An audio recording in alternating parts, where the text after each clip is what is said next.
bon, alors c'est le 1er octobre 96, quelqu'un m'a dit je crois que je dois vous demander d'être mon père spirituel. Bien. Or, les conditions dans lesquelles ça m'a été demandé, ce que je pouvais savoir de la personne, m'ont pas donné d'évidence aveuglante, n'est-ce pas, que je pouvais accomplir de telles fonctions, assumer de telles responsabilités, conduire cette âme sur les chemins, etc., etc. Alors, je dis qu'est-ce que je vais lui dire, n'est-ce pas? Et j'étais bien embêté. Et puis, il m'est venu cette idée. Et puis, je me suis aperçu après coup que, ben tiens, mais ça peut marcher pour telle autre personne, pas tout le monde. Voilà. Alors, qu'est-ce que j'ai dit? Je dis, ben voilà, tu vas où vous allez, peu importe, prendre l'histoire d'une âme et lire ou relire, alors,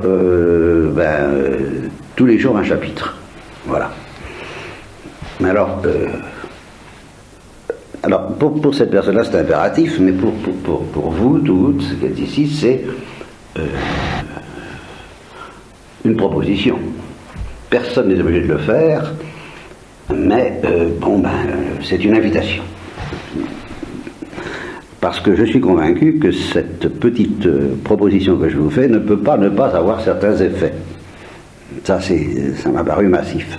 Alors, donc, chaque jour, tranquillement, pendant la Lectio Divina par exemple, mais lentement, sérieusement, et pas plus d'un chapitre à la fois par jour. Un chapitre de l'histoire d'une âme. Bon, alors ça fait 11, évidemment, bien. Comme il y a après ça la consécration à l'amant miséricordieux, ça fait 12. J'appellerais ça la douzaine, parce qu'en français il y a la douzaine, mais il n'y a pas la treizaine ni la onzaine. Bon, alors je tombe, c'est une chance, donc c'est la douzaine, c'était une neuvaine, c'est la douzaine de Thérèse de l'Enfant Jésus que je vous propose, n'est-ce pas, qui serait un peu l'équivalent des 30 jours des Saint Ignace, mais sur Thérèse. Alors donc on se met en face de chaque chapitre, on le lit tranquillement, lentement, un par jour, pas plus. Et le soir, à l'heure de l'examen de conscience,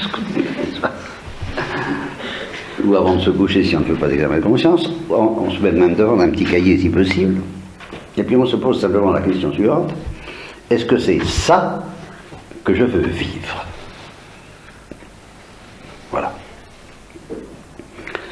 Alors évidemment, en l'adaptant à mon cas personnel, évidemment, à mes misères, à mes limites, à mes possibilités, mes impossibilités, les grâces que j'ai reçues et les grâces que j'ai refusées aussi.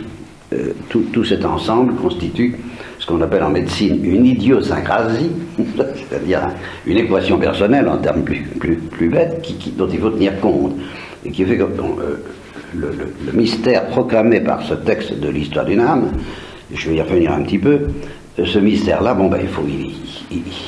par définition même, c'est assez dit dans l'histoire d'une âme, quand il le dit à propos de ses propres novices, je me suis aperçu que, au fond, le problème est le même pour tout le monde, et que cependant, toutes les âmes, il n'y en a pas deux pareilles, et leurs difficultés, il n'y en a pas deux pareilles.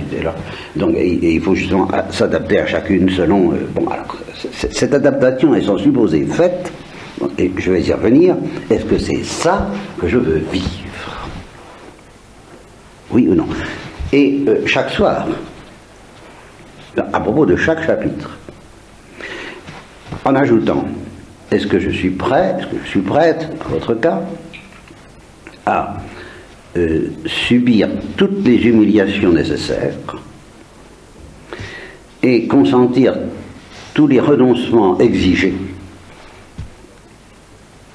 pour y parvenir? Est-ce que je suis prêt à ça? Bon. Et alors il y a 3 sortes de réponses possibles. Il y a oui, sans hésitation, ça je signe.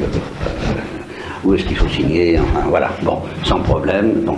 Non. Sans problème aussi. Ça, non, ça je veux pas de ça. Bon, enfin, avec ou sans motif, enfin, au total c'est non. Et puis il y a l'entre-deux. Alors l'entre-deux, est immense, et on a parfaitement le droit de se glisser dans l'entre-deux, mais alors on explique. Mais chaque jour, et à propos de chaque chapitre, bon ben oui, mais, non, mais, un peu, mais, à condition que, peut-être, enfin, plus tard, rien que pour aujourd'hui, enfin, bon, ce qui est plutôt dans le... Ben, on peut dire tout ce qu'on veut entre deux. Mais il faut le faire sérieusement, faire attention, est-ce que c'est vraiment ça que je veux? Ça s'appelle s'asseoir pour calculer la dépense, hein. C'est dans l'Évangile. Ben, c'est une manière de s'asseoir pour calculer la dépense. On peut en trouver d'autres. On peut prendre Catherine de Sienne, on peut prendre Thérèse d'Avila, on peut prendre Saint Jean d'Acre, on peut prendre Catherine de Gênes, on peut prendre tout ça. Mais enfin, moi je propose ça, voilà. Alors, jour après jour, donc ça dure 11 jours, ça fait une sorte de retraite, si on veut, en tout cas de neuvaine qui dure, qui sera une douzaine. Et puis à la fin, si, bon, bien, au total, on croit pouvoir dire oui, avec ou sans réserve, enfin, suffisamment pour faire la consécration, ben, le 12e jour est celui de la consécration, précédé de la consécration de Grignon de Montfort, lu en entier depuis le début, elle est longue, la consécration de Grignon de Montfort, et puis la consécration de Thérèse de l'Enfant Jésus, lue tout entière depuis le début. Pour le 12e jour, on ne fait que ça, sérieusement. Ah ben voilà. Bon, puis c'est tout ce que j'ai à vous dire comme conférence spirituelle, c'est terminé. Je me suis dit, tiens, c'est la fête de Thérèse de l'Enfant Jésus qui arrive, oh, ça tombe très bien. Et justement, je dirais à quelqu'un qui me dirait, moi je ne me sens pas de le faire, eh bien, soit, mais faites autre chose. Mais qui est une densité comparable. Sinon, quelque chose qui ne va pas. Hein. Si vous ne vous sentez pas capable de faire quelque chose de ce genre-là, ben, c'est pas sérieux, hein. C'est que vous êtes en train de fuir drôlement une certaine lumière. Alors, si vous voulez ça, c'est ça, bon, faites ça. Si vous n'en voulez pas, vous cherchez autre chose, mais d'équivalent, qui a le même poids. Et j'ai la certitude intérieure que quelqu'un qui fera ça, c'est pas possible qu'il ne se passe pas quelque chose. Il se passera quelque chose. Alors, je n'ai plus grand-chose à dire, j'ai simplement ajouté une petite objection qui m'est venue à l'esprit à propos de est-ce que c'est ça que je veux. Je me suis dit, attention, l'histoire d'une âme, ça a été écrit tout de même avant la dernière agonie. Donc, avant, il ne s'agit pas des derniers entretiens. Il ne s'agit pas, faites bien attention, de se dire, je ne vous demande pas de lire les derniers entretiens, est-ce que c'est ça que je veux vivre? Pas du tout. Bon, il ne s'agit pas de ce que vous pourriez trouver dans les lettres, dans les poésies peut-être. Ça, les poésies, ça ne peut pas faire de mal d'en ajouter si vous voulez. Si vous voulez, c'est facultatif. Bien. Mais les lettres, non. Parce que dans les lettres, on voit comment elle... Par exemple, la première chose qu'elle dit à tous les prêtres avec qui elle correspond, c'est je veux prier pour que vous ayez la grâce du martyr. Bon, ben, ça, vous pouvez très bien dire, alors là, ça, pour le moment, je peux vous dire que c'est ça que je veux vivre. Ça n'est pas inclus dans l'histoire d'une âme. Et de même, et surtout peut-être, ce qu'on trouve dans les cahiers de Sœur Marie de la Trinité, les conseils et souvenirs de Sœur Geneviève, c'est-à-dire de Céline, et le procès, les témoignages du procès de canonisation, alors là, on voit comment elle a pratiqué la mortification, c'est complètement ahurissant, on ne se doute pas qu'elle l'ait pratiquée avec une telle violence, une telle folie, une telle rigueur, une telle... Bon, et alors on se dit, ben non, si c'est pas là-dessus que porte la question, c'est sur le texte même de l'histoire d'une âme, et en ignorant systématiquement tout le reste. Il ne s'agit pas de faire une objection en disant, mais elle a pratiqué, elle était héroïque, elle a pratiqué la mortification dans des conditions impossibles, moi je ne me sens pas en faire autant. C'est pas dit dans l'histoire d'une âme. Alors, c'est pas de ça qu'il s'agit. Vous n'avez pas le droit, dans cette douzaine, de faire intervenir vos informations concernant Thérèse en dehors du texte même de l'histoire d'une âme et à la rigueur des poésies. Moi, je vous conseille des poésies, mais rien d'autre. C'est très important. Alors, reste que dans l'histoire d'une âme elle-même, il y a deux épisodes qui m'embêtent un peu, si j'ose dire, qu'il faut bien m'adapter. C'est bien ce qu'elles appellent elles-mêmes, les sœurs Martin, leur grande épreuve, c'est-à-dire la maladie et on peut dire la folie de M. Martin. Bon, ça a été quelque chose de terrible. Alors, au moment où elle raconte ça, et le soir, on se dit, est-ce que c'est ça que je veux vivre? On peut se dire, je m'en sens pas. Bon, alors, j'insiste sur l'adaptation. Et comme je l'ai dit d'ailleurs à la communauté, M. Martin, il a terminé malade mental dans un hospice à Caen, mais il faut voir comment ça lui est arrivé. C'est-à-dire que c'était un homme qui justement n'a jamais, à ma connaissance, de toute sa vie, pratiqué des mortifications comparables à celles de sa fille. C'était un homme un grand chrétien, n'est-ce pas, pratiquant le jeûne ecclésiastique avec une certaine rigueur, qui frisait l'impolitesse. Mme Martin était très gênée quand on recevait des invités, que lui, il jeûnait, alors là, pas question, il mange devant l'invité, alors Martin était un peu embêté. Bon, d'accord, il avait tout de même une certaine rigueur. Mais ce n'était pas des mortifications extraordinaires, et à part ça, je ne dirais pas jusqu'à dire que c'est un bon vivant, mais tout de même c'est quelqu'un qui aimait la vie, et qui l'aimait de manière très comparable à ce que nous pouvons connaître tous. Il aimait la vie, il aimait les voyages, il aimait la poésie, il aimait l'aventure, il aimait la musique, il avait du charme, et Dieu sait s'il a charmé sa fille, ça j'en suis convaincu, et un charme très humain. C'était un homme très humain, très accessible, très normal, ainsi que vous et moi, n'est-ce pas, mais un pauvre homme à certains égards, encore une fois très moralement propre, mais sans plus, sans héroïsme inimitable, très loin de là même. Moins que sa femme était plus violente et peut-être plus intimidante que lui, niveau christianisme, si vous voulez, niveau vertu. Bon, alors qu'est-ce qui lui est arrivé? Mais il lui est arrivé qu'il a tout de même eu la générosité, ça je reconnais que là je ne fais pas de cadeau. Oh là, je ne fais pas de cadeau. Moi, à chaque fois que ses filles ont eu la vocation, paf, il a donné à Dieu tout de suite. Ah, là, ça, il l'a fait, sans hésiter. Et puis, bon, bah, justement, devant une telle générosité puissante, il les a protégés de tous les poisons venant du monde, avec une violence tranquille mais efficace. La famille Martin ne fréquentait personne, même pas les prêtres, précisément par respect pour eux. Donc il a mené cette vie très droite, très simple, mais pas du tout effrayante, absolument à la portée de n'importe quelle presque faiblesse humaine.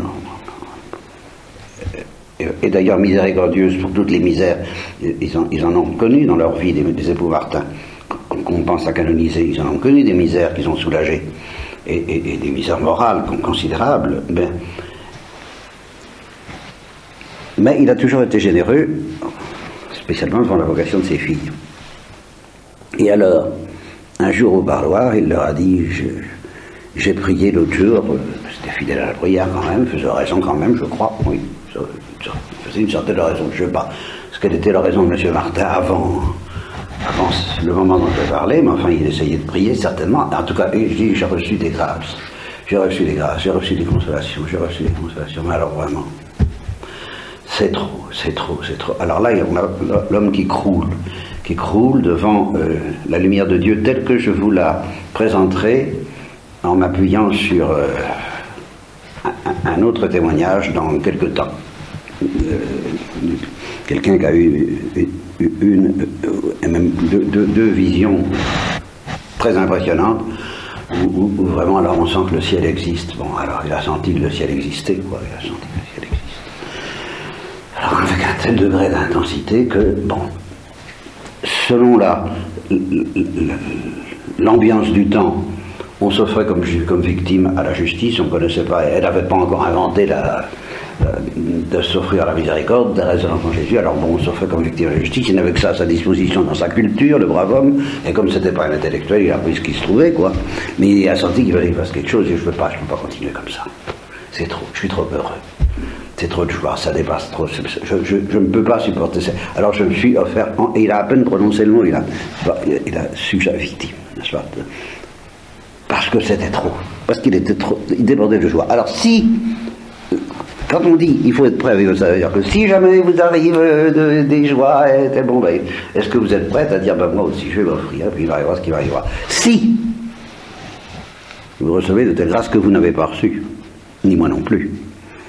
Parce que la puissance, la folie avec laquelle il a dû être investi de lumière et de feu pour dire une chose pareille, il fallait que ce soit certainement pas banal. Alors, bon, dans ce cas, encore une fois, il faut adapter. Tant qu'on n'a pas reçu ça, et qu'on est des hommes de peu de foi, et qu'on traîne la patte comme on peut, parce qu'on essaie de croire au ciel, mais enfin on y croit si peu que c'est pratiquement comme si on n'y croyait pas, ou presque, dans la vie quotidienne, eh bien, la voix, la voix, le message de Thérèse d'Enfant Jésus ne comporte pas pour nous du tout la maladie de M. Martin, ni pour nous, ni pour nos parents. C'est pas du tout ça, ni pour ceux qu'on aime. Ne faites pas de ces transpositions dont le démon peut se servir pour vous troubler. Vous voyez, bon. Alors, deuxième point dans l'histoire d'une âme qui m'a fait un peu peur dans l'idée que j'ai eue, c'est la grande épreuve de la fin contre la foi. Et bien, c'est la même chose. C'est la même chose, parce que quand elle raconte son épreuve, sa grande épreuve, contre la tentation, contre la foi, qui était effectivement terrible, elle dit, qu'est-ce que dit jusqu'à présent, moi j'avais vécu jusqu'à cette épreuve.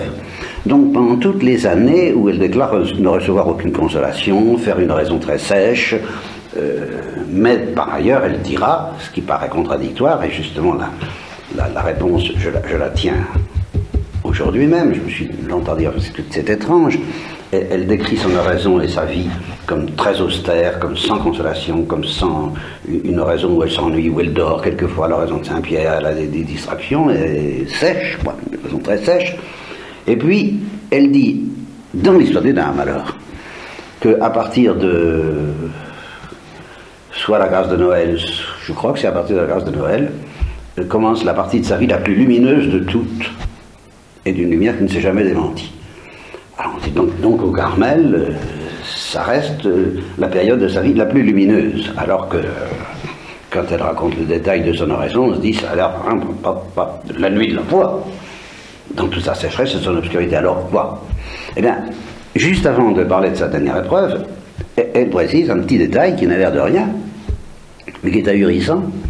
Elle dit, jusqu'à ce moment-là, jusqu'à ce que commence cette grande épreuve qui est postérieure aux 10 premiers chapitres, puisque je crois que c'est dans le 11e, celui où elle raconte cette grande épreuve, donc jusqu'à cette période qui se passe un an et demi, ou à peu près avant sa mort, l'évidence du ciel était pour moi tellement grande que je ne pouvais pas penser que les incroyants étaient sincères. Je pensais qu'ils faisaient mine de ne pas y croire, tellement j'avais l'évidence du ciel. Alors vous comprenez, nous n'en sommes pas là. Mais alors absolument pas là, nous sommes très loin de ça. Alors comment elle est ce problème dans un sens de la foi, j'en ai de la foi, d'accord, mais avec une évidence du ciel qu'il suffirait qu'un nuage se déchire, il est au ciel permanente, telle que quand on en doute, c'est pas possible qu'on doute, c'est pas possible qu'on doute. C'est aussi évident que cette table devant moi. Bon. Alors donc, avant qu'elle entre dans cette nuit, alors qu'elle était, elle avait cette évidence. Vous ne l'avez pas, je ne l'ai pas non plus, certainement pas en permanence. Alors, bon, je me dis justement, si ce que j'ai pu pressentir parfois de façon très fugitive était permanent chez elle, alors évidemment, alors là, il faut bien qu'il arrive quelque chose. C'est un peu comme pour M. Martin, c'est trop facile. Je dirais c'est trop facile. Quand on a l'évidence du ciel à ce degré-là, tout le reste est très facile. Même les identifications invraisemblables qu'elle a faites, ça devient facile. Ben, c'est évident.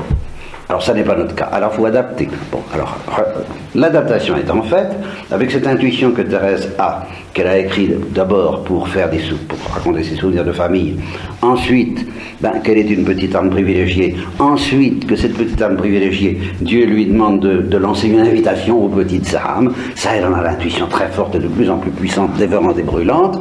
Donc cette invitation, on l'entend, on la sent dans l'histoire d'une âme, et tous les soirs, après avoir lu un chapitre, on dit eh bien oui, c'est ça que je fais, ou que je ne fais pas, ou que je ne sais pas trop.